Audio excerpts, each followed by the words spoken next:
Welcome. In this session on natural deduction, we'll explore the idea of tautologies in greater depth. Specifically, we'll look at disjunctions. Let's begin by considering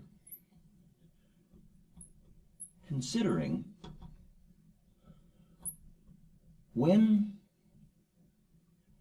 does a semantic entailment hold?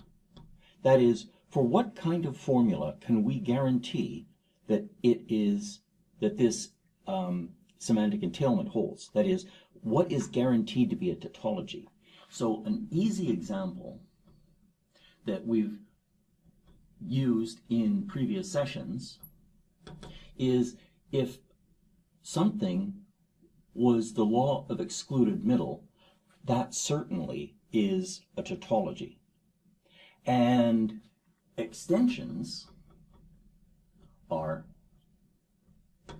we could say that if something is an atom or another atom, or let's say the negation of an atom, or the negation of our original one, we know for sure that this is a tautology. Here we're going to use some of the previous results. We're going to observe that disjunction is associative, so it doesn't matter how we put the parentheses. So this isn't a well-formed formula, but it's an understood formula.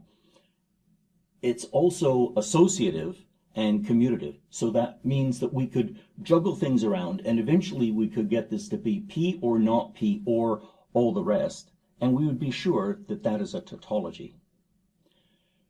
Let's use this idea, and we'll show that all disjunctions can be quickly determined as tautologies or not. So the idea is we have an alphabet of our atoms, and we called that a set A, and in previous sessions, and we referred to that as P, Q, R, and so on, and we may have to subscript them, and so on. Let's now say that something is a literal. So a set of literal values, or we'll call them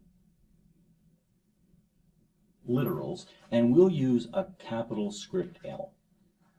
And we'll say that if a formula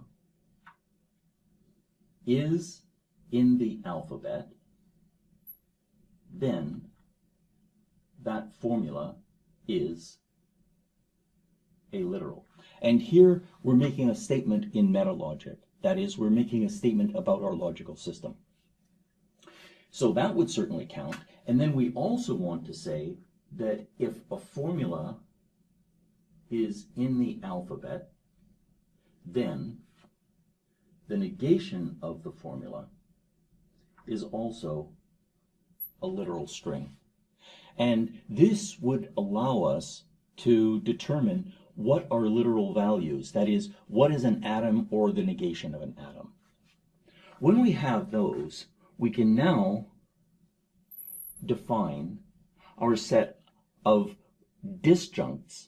And now, so what we'll say is, we'll define a set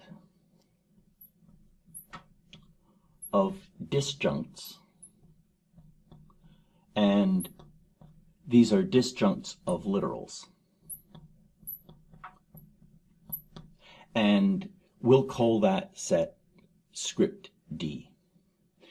What we'll say is that if a formula is a literal string, then that formula is a disjunct. And what that means is if we have, for example, P or we have not P, all on their own, they would be disjuncts. They would be disjuncts of literals.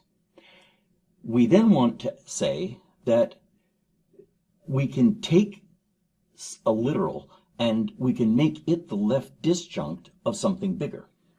And we can do that by saying if a formula is a literal, and we have some disjunct D, then we could say that, again, this is a statement within our metalogic, we could then say that phi disjoined with D is a disjunct of literals. And by applying these, we would say, for example, here, that we would be working from right to left. We would say not P is a disjunct. Not R is a literal. Therefore, not R or not P is a disjunct. Q is a literal. Not R or not P is a disjunct. Therefore, Q or not R or not P is a disjunct, and so on. And then we can build these up in as long a disjunct as we need. It's not unusual, for example, to have a literal or an atom representing, for example, the state of a variable in a program. And we may have hundreds of variables in a program, and we would therefore have hundreds of these literals. Now, what we'll consider next is a fact.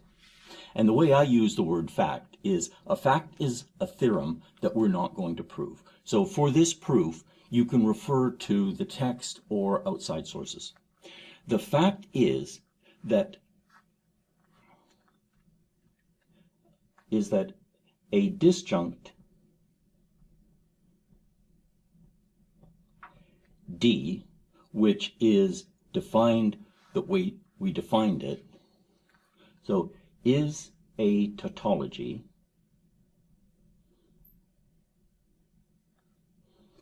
if and only if. So it's easy, it's straightforward to prove both of these directions. If and only if, and now we'll use the power of our metalogic. We'll say if there is some index I and there is some index j and there is some literal string such that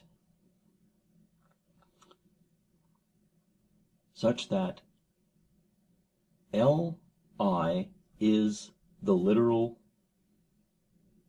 and Lj is the negation of that literal.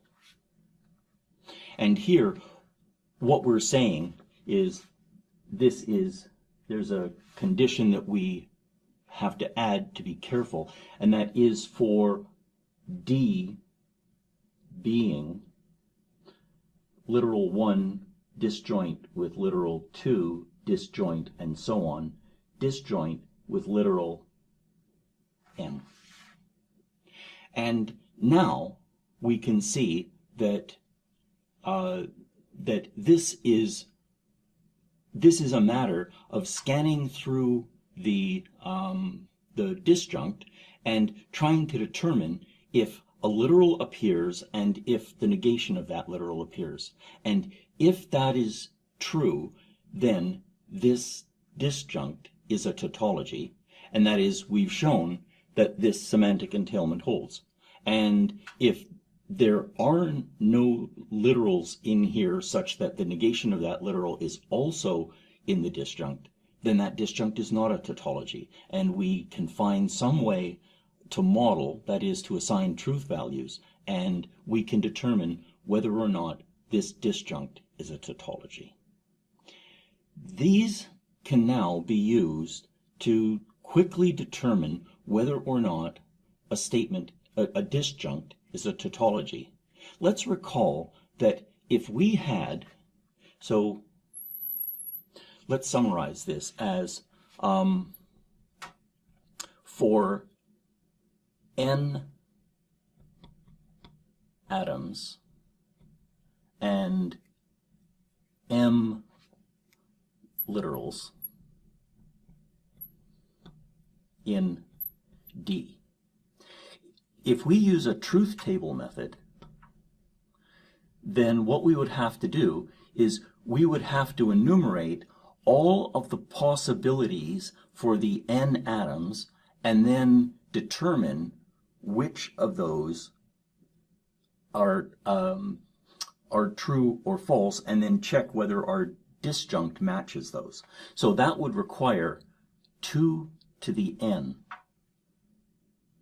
searches. If we use the literal method, that we can devise knowing this theorem, this fact, what we have is we have m disjuncts. So that's 2 to the n rows, and here we have m literals in our disjunct. If we do a quick computation, we can see that if we have, for example, 60 variables, then 2 to the 60th would require on the order of an exabyte of storage.